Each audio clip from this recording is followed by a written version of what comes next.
The boys of summer are back in Florida now for spring training, but will baseball spring training continue to have a strong presence on the Treasure Coast? News Channel 5's John Shaman live for us at First Data Field in Port St. Lucie, where it'll be a big week for St. Lucie County Commissioners and the New York Mets. John?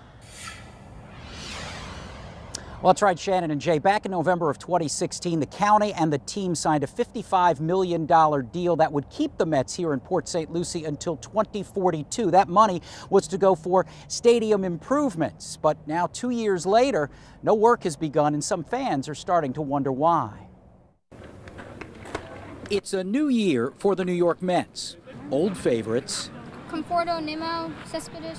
And new faces getting up close and personal with the fans. I get to see all the people. I get to get cool autographs from. I get to learn more about the team and see who's coming on and trying out. While it's hard to beat the excitement of the start of spring training, some fans here at Mets camp are a little uneasy, wondering about the team's future long term.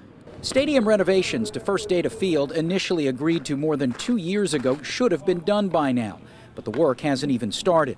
Letters sent back and forth between the Mets and the county last week outlined that the scope of the project was downsized to stay within the county's $55 million budget, but there are some concerns over who would pay particular cost overruns. I'm hoping they reach a deal real soon, or if they haven't yet, but it's definitely important to the area. I asked Mets manager Mickey Callaway his impressions of the facility and the city. It's a great facility. It's a great town. We love being here. The fans show their support in every way. I think we had 1,200 or 1,300 people out there watching us today. Among them, Joseph Apicella, who says his parents used to work at the ballpark, and moving down from New York to find the Mets in his new hometown was a big plus. It brings a lot of people to the city, money to the city, and we love it.